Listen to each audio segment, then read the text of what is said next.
This week on Chuckload of Comics, fresh new casting news for Bill and Ted Face the Music. We got the first Twitter reviews for Spider-Man Far From Home. We're going to read them for you. And congratulations, Todd McFarlane, for making Spawn the longest-running creator-owned comic book in history.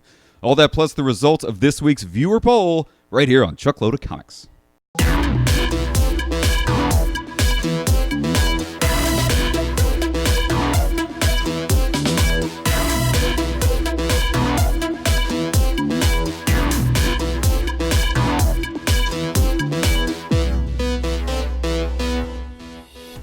Hey guys, welcome back to an all-new episode of Chuckload of Comics here every single Sunday on YouTube. If this is the first time you've visited us here on YouTube, thank you very much for joining the Chuckload of Comics family. We're here every single Sunday breaking down sort of the nerdy news of the past 7 days, all the amazing stuff that happens in the world of fandom in a 7-day period. And there's always way more to cover than we can possibly cram into one 18-minute show. If this is your first time to the channel, welcome. Please click that subscribe button. Join the Chuckload of Comics family. Join us here every single Sunday on YouTube. The channel is brought to you by the guys at Cold War Games. If you're interested in card gaming and games, tabletop games based on comic book properties, check them out. Check them out, man. coldwar.us. Amazing card games by these guys. Yep. So there's a ton of stuff to get into this week, Shauna. Shauna. Oh my gosh. Where do we start? I mean, our rundown was 12 things long this week. Right? We had to whittle it down to something. We had to whittle it down to just a few. We're going to go ahead and get right into it right off the top here with our viewer poll. Every single Friday on Instagram, if you follow us on Instagram, in our stories every Friday we put up a viewer poll, ask kind of a nerdy question that we can reveal on the show every Sunday. Yeah. This week's viewer poll, Kevin Feige said in an interview this week that they have Marvel has been actively courting Keanu Reeves. I'm so happy to hear that. I know, for the longest time. Apparently, from ear to ear. Yeah, he's been trying to get Keanu Reeves in the fold for a really long time now. Fit. And so that got my little fan cast brain running. I'm thinking, who could Keanu Reeves play in the MCU? I was thinking, Dr. Doom. Yeah. Which made no sense. Nope. Somebody said Mr. Fantastic, which I said absolutely no way he's going to play. No. Can Ted play the smartest guy in the world? Couldn't see that happen. But then a light bulb went off in my head. Mr. Sinister. Okay. The mutant geneticist, shape-shifting mutant geneticist from the X-Men. He just looks like him. He's got this gaunt kind of look. So we asked you guys, what do you think about Keanu Reeves, Ted Theodore Logan, playing Mr. Sinister? What did people say? They didn't like it very well. No. It got it did pretty good. I think it came in like a 70-30. Okay, that's pretty good. I didn't check the latest, but I think it was sitting in right about a 70-30. 70% yes, 30% no. I'm a total yes. I am too. That'd be cool. You hit the nail on the head because I think Keanu Reeves needs to play kind of an unknown character, maybe, or a lesser known character. And he is kind of a lesser known character, Mr. Sinister. You haven't seen him on the screen very much. Right. Fans of the comics know him. He's a very famous villain. But still, I think he needs to play some kind of lesser known character because he just, I don't know.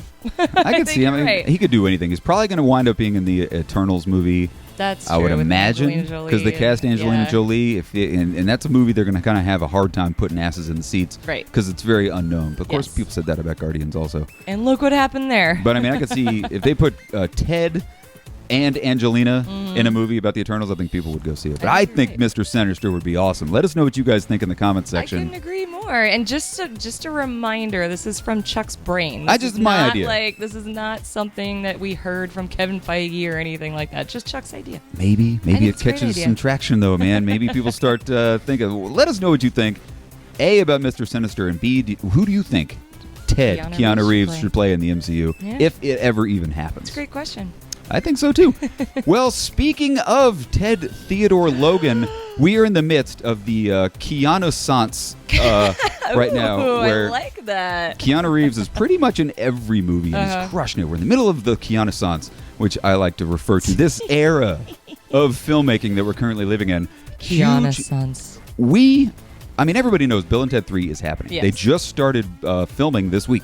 Yes! That's huge news. Oh my gosh, I'm so excited. And of itself, we got some amazing casting news. A couple weeks ago, holy crap, they cast the daughters for Bill and Ted. Yes. Amazingly awesome casting. Bridget Lundy Payne was cast as Ted's daughter. If you guys watch the show Atypical, she's the daughter. Oh my gosh, this is so killer casting. And Samara Weaving is going to be Bill's daughter. Okay. Killer casting. But this week, Oh my God, the internet exploded. All you fans of HBO's show Barry, Anthony Carrington. Oh my gosh, perfect who villain. plays Hank in Barry. I think it's NoHo Hank is his name. Oh my gosh. Hank's going to be the main villain of the new Bill and Ted movie. Goosebumps talking about Massive this. goosebumps. Oh my gosh, I'm so excited. If you know Anthony Carrington, he played Victor Zsasz in Gotham, which is the first time I ever saw the guy. And then he just absolutely steals the show on Barry. 100% agree. If he doesn't get an Emmy nomination for Barry, I will be shocked. I know, right? Yeah. So yeah, he's going to be the villain. I hope he plays it as Hank. I know. In a very Hank kind of like villainy, but sort of a fun villain kind of way. Right, because Hank's like the perfect villain for Bill and Ted. I mean, he's funny, but he's still a bad guy, you know? Like, oh my gosh. You kind of want a goofy, futuristic sort of villain. And he's perfect. In that role. Casting director is nailing nod it. to you on Bill and Ted 3 because you are nailing it. Nailing it. And if you didn't know, William Sadler is returning as Death. So Death is going to come back in Bill and Ted Face the Music. They don't have a release date, I don't think yet, but it's definitely coming out in 2020 because they started principal photography this week. I'm so excited. Dean Pariseau, director of Galaxy Quest, is going to be directing it, and Steven Soderbergh producing it. Come on, man. How can you go wrong? This movie's going to be so good. I know. I cannot wait. The casting alone has got me so damn excited. I know. It's probably the #1 movie I'm looking forward to in 2020. And did they not pick the most perfect time to announce this because of Keanu Reeves? Like, what did you call John it? Wick, the Keanu-sance, man. Keanu-sance. Like, I mean, they did. They picked the most perfect time to announce this because so many people are excited about it. The buzz is all over. They announced it on the same week that Toy Story 4 came out. Also great in which that was movie. Fantastic, guys. We saw that Keanu crushed it in Toy Story 4. Yeah. Let us know what you guys think. Are you excited about Bill and Ted Face the Music? What do you think about NoHo Hank joining the cast as the villain? I think it's called NoHo Hank. I probably might be saying that wrong, but I think that's his name in Barry. I think so, too. If you're not watching Barry, you got to watch Barry. Oh, It's fantastic. Barry's great. Especially Hank, man. He crushes it. Yeah.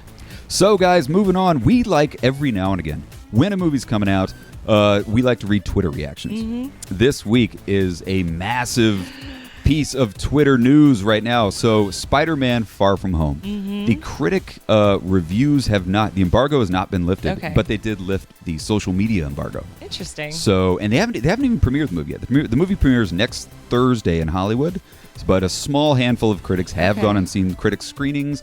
They allowed them to just kind of give their basic thoughts on Twitter. They can't do full reviews yet. Oh, wow.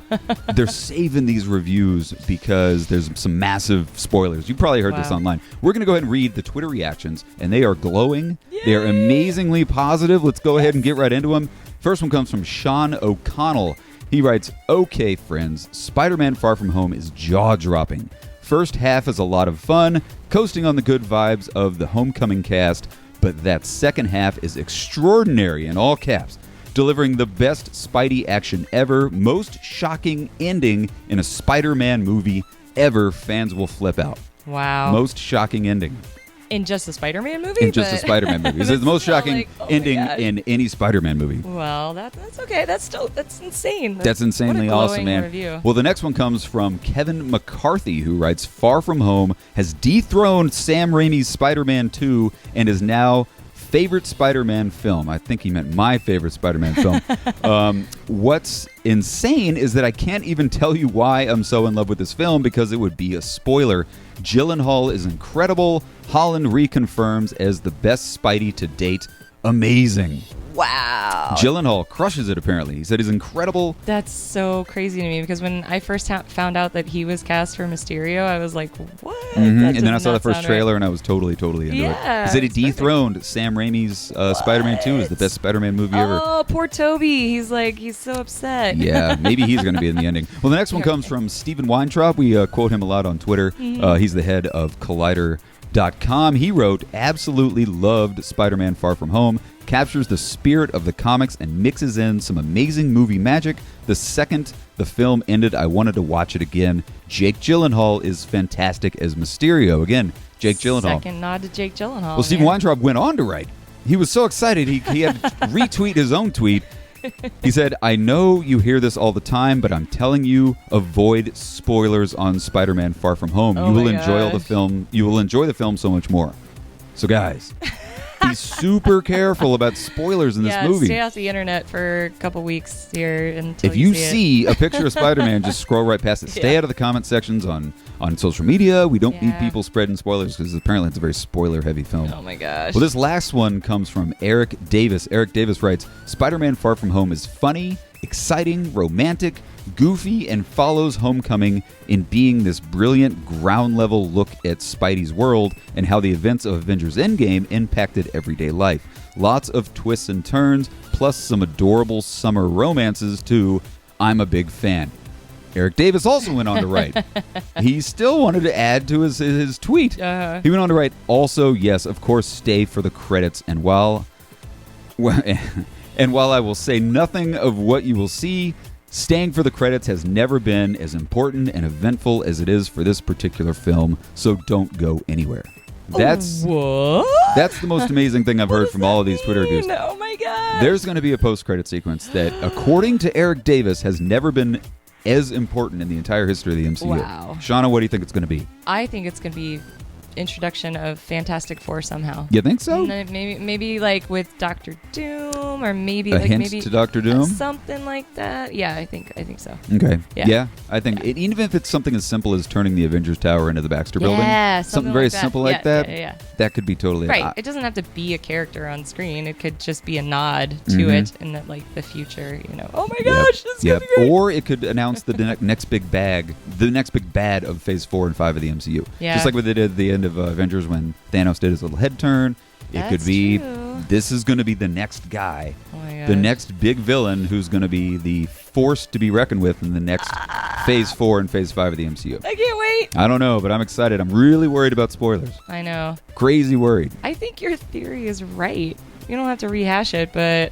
Oh, my theory about... it's not really my theory. It's all over the internet, but about how Nick Fury isn't actually Nick Fury in this movie. Yeah. It's actually the Chameleon. Because Mysterio is not a good guy. He's a bad guy. And, of course, the Mysterio's... He looks like he's going to be a good guy in the trailers. Yeah. He's not going to be a good guy. And he's pulling the wool over everybody's eyes. Exactly. Like, it just... I think you're right. I think that's why it's a big spoiler. What if Nick Fury's a Skrull? I don't know. It'd be cooler if he was a Spider-Man. But he was Chameleon, classic Spider-Man villain from Spider-Man #1. You're going to be so disappointed if you see this movie and you're right. I know. I'll be like, shit, I called that. He's like, I knew that's what was going to happen. But that's so, guys, let us know what you think. We know you're excited. How excited are you? What do you think the post-credit sequence could be? What do you think this shocking ending could be? Yeah. Let's fan theorize in the comment section, guys. Leave us a comment. Let us know what you think. So, our last big story of the week. If I had a cake full of candles, I would bring it out and I would present it to Todd McFarlane. Yes. Spawn issue 301 comes out this September. Oh my goodness. Which makes Spawn the longest running creator-owned comic book in history, dethroning Cerebus. Wow. My brother Andy's one of his favorite comic books. Cerebus is a little aardvark. He's like Howard the Duck, but he's an aardvark. So cool. He dethroned Cerebus and is now the longest running independent book ever. Creator-owned independent book. Crazy. Congratulations, Todd McFarlane. You deserve it. That's great. He That's does. fantastic. Well, in honor of this great thing, Todd McFarlane's going to return to the book to write and illustrate in 301, which is totally awesome. A little quote from Todd McFarlane. He's super excited about this amazing thing. He wrote, I could think of no better reason to return to the drawing board than to celebrate the record-breaking 301st issue of the Spawn comic. It is with great pride that I can say that after nearly 3 decades of producing the Spawn title, that I'm still 100% in the creative driver's seat of the character I brought to life back in 1992. I wrote and drew that first issue, and will do the same for this historic issue as well. Wow. That's so cool, man. It's his baby. I love it. It is. So cool. The first Spawn came out. It was hugely successful when it came out. It came out back in 1992, sold 1.7 million copies. Yeesh. Back in 1992, launched Image Comics. Yeah, it was that's where you got the Image the money. biggest Image comic book. Obviously, Todd McFarlane was part of the Image 7, and Spawn was the one that really launched Image Comics in a big, big way. So congratulations, Todd, man. Congratulations, sir. I wish we could give you a cake like Chuck said. I do, and I don't know if your movie's going to come out. I hope your movie comes out. Oh, yeah. Apparently, this is going off a little bit on a tangent, but the Blumhouse Todd McFarlane Spawn movie might not be happening. I didn't They know can't. that. They can't decide on a script because Todd's got his script, Yeah. and apparently everybody's got their ideas of the script, and they want to rewrite it, and they want to change this, they want to change that. Todd McFarlane came out this week and said he might just walk away from the project altogether. Oh, no, and that's not a good sign. Which kinda when sucks. the creator wants to walk away from a project. Yeah, and they've already cast Jeremy Renner and what's his name, Ray. Jamie Foxx. So Ray. That's right. Yeah. So getting back, I mean, we're just gonna close it out. This get your hands on this issue 301. They're obviously McFarlane's doing some of the art, but they're also bringing Greg Capullo Oh my gosh. from Batman fame on. Yes. Jason Sean Alexander. Jason Sean Alexander, Leighton Crane, Jerome Opeña, and lots of other cool people. This is awesome. So it's going to be a That's massive, gonna be massive book. I think it's a Oh, 48-page book. Spawn 300 is going to be like a 72-page mega book. That's crazy. That's Yeah. like a magazine. I know. So get excited. Congratulations, Todd McFarlane, on being the longest-running creator-owned comic with Spawn. And that's kind of all of our stories for the day, guys. Kind of a big week. I know, right? Lots of crazy stuff. Go ahead cool. and get your ticket for in-game re-release coming out next week. Or don't, because it's going to be 4.5 hours of sitting in a movie. It's not really a re-release. It's still in theaters. How is it a re-release if it's Yeah. still in theaters? It's just they're putting it in a couple more It's theaters. the Blu-ray footage that's going to play Yeah. after the trailer or after the credits. So you're just going to be sitting in the theater for 4 hours. Right. Well, I'm not going to go off on that tangent, guys. Thanks a lot for joining us. If this is your first time to Chuckload of Comics, click the subscribe button. Join us here every single Sunday for sort of a breakdown, all the nerdy news that happened in the last 7 days. That's what we do here on YouTube every Sunday. So, guys, have a fantastic week. Happy Pride Week. Yes. To all you Pride people out there, Shauna, awesome Perfection. shirt. Thank you. Perfection. And see you here next week, guys. Have a fantastic week. Bye-bye.